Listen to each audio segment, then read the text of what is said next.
Madame Michael Jean, secrétaire général de l'Organisation internationale de la Francophonie, Excellences, chers collègues, Mesdames et Messieurs, dear friends, it's my great pleasure to open this international conference in the new Armenia with a new face and a new future. Indeed, this event has tremendous importance, and I will explain why.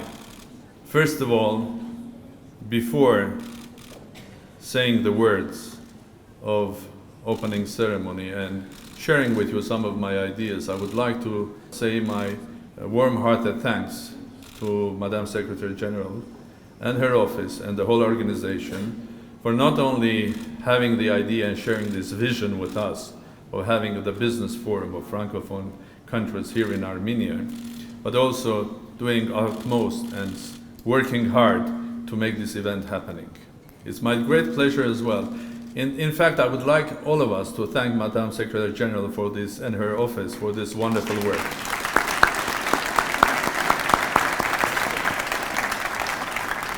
I will take this opportunity to thank also my colleagues here in Armenia who have done tremendous work working, and that was led definitely by Mademoiselle Atamian and her team. And of course, I would like to thank my colleagues, Monsieur Shahen Avakian and Monsieur David Papazian and their friends and colleagues. So this is happening.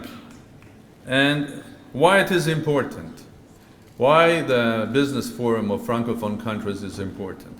First of all, the whole event of having the heads and leaders of Francophone countries coming to Armenia, a country that is a part of Francophonie today, is a historic event for us.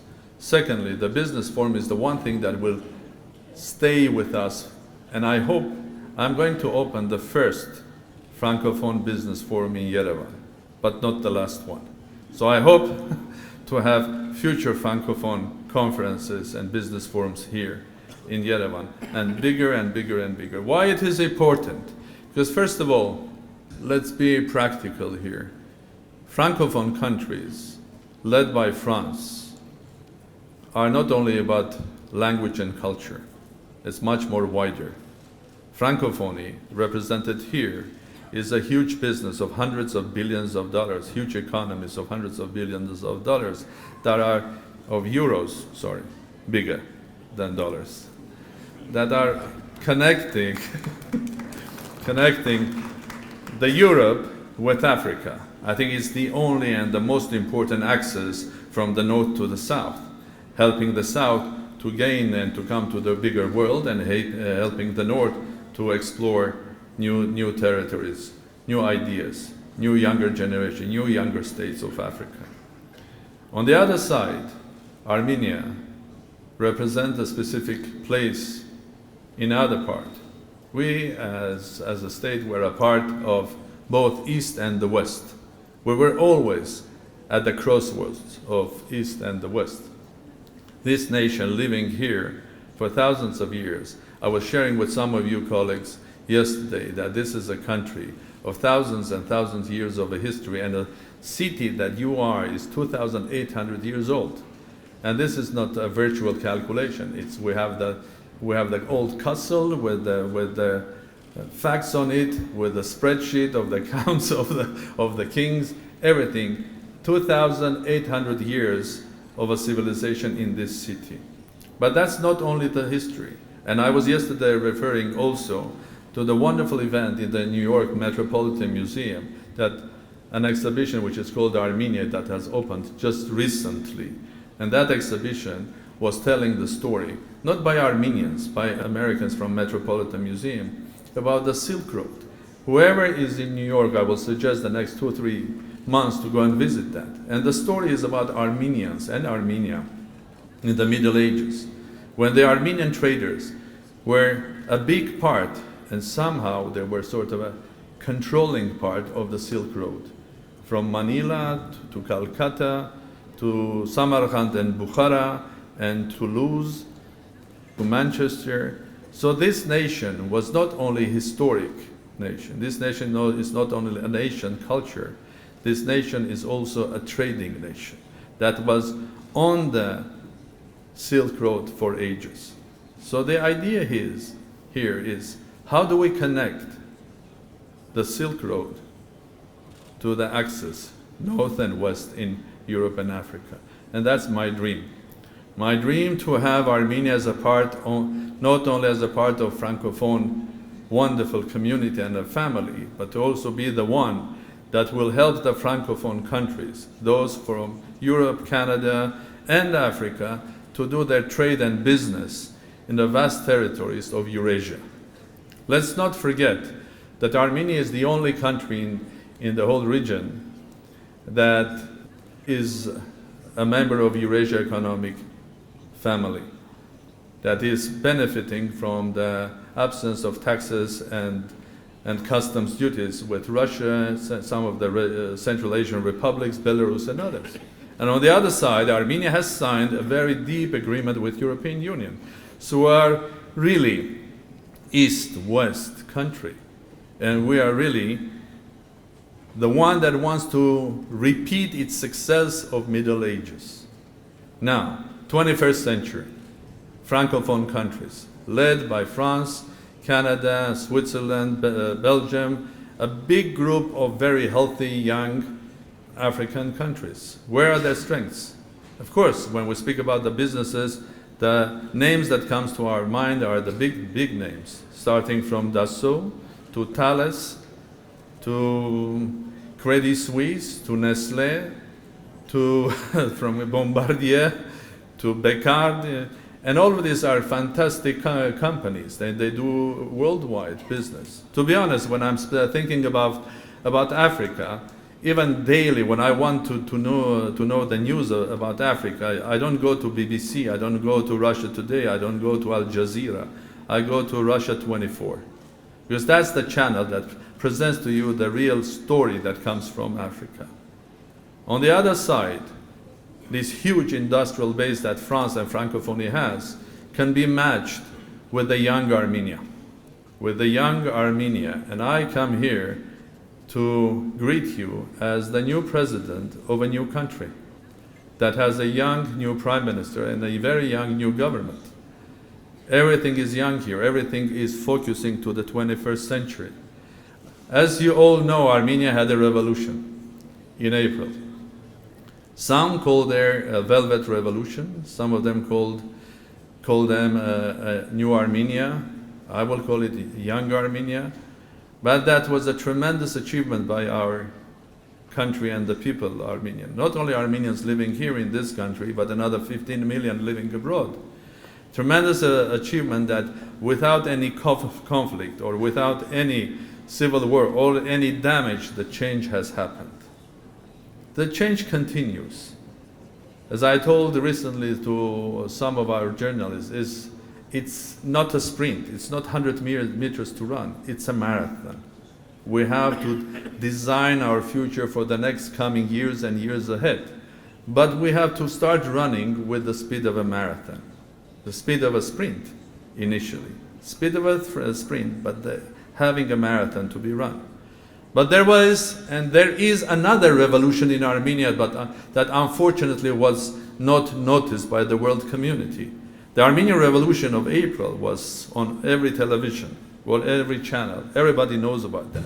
And wherever I go today, I hear about that. But there's another revolution that has happened in this country and is happening today that is not fully realized and noticed. And you are in the middle of that revolution, which is called Թումո. Թումո is one of the signs of the new revolution in Armenia.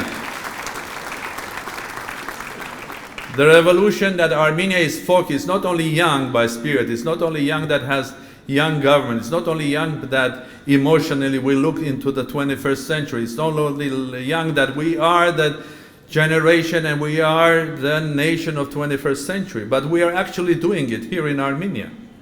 If I want to match the great names of French, Canadian, Swiss, Belgian, African companies I can match them because I have the vision of building here in Armenia the future, the industry of 21st century, the new high-tech, the new virtual world, and Tumo, an extraordinary event or organization that is a new way of educating children, younger generation, to be a part of not only science, society, but also part of the business.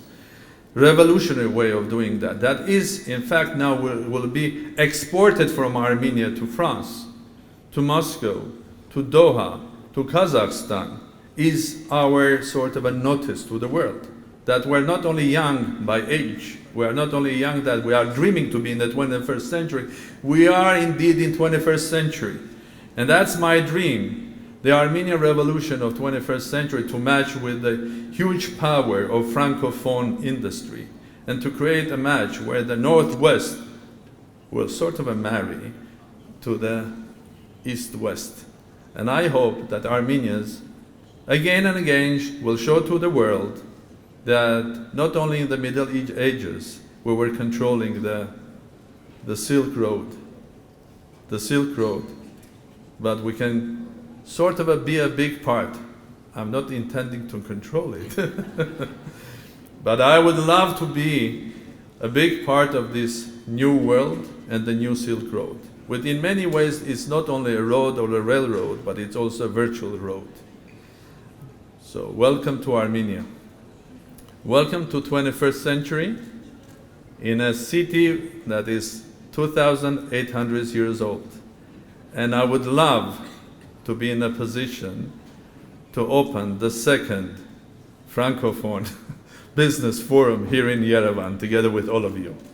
Thank you very much.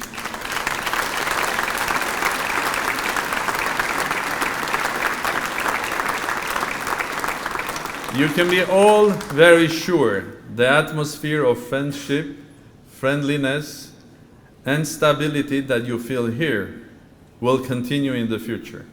The Armenian Revolution in April has shown that it was not only without any blood, that it was a revolution of love and friendship. It will change the country smoothly. Armenia has very strong units of its industry. One of them, for example, is the IT sector. And Armenia is not only Tumo. There are dozens of Tumos, of different startups in Armenia that have wonderful power. They work already with big international companies. And amazingly, a lot of them work with the Silicon Valley today. I would love to see Francophone companies in IT, high-tech working here. Another sector, banking sector, the revolution happened. Everything was absolutely stable.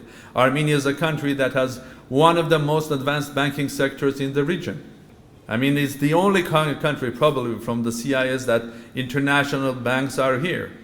They were here from the first day, they have stayed here. They have pulled them out from other countries of the CIS, but HSBC, Crédit Agricole, Raiffeisen, Gazprom Bank, Greek banks, Lebanese banks, Persian banks, they're all here.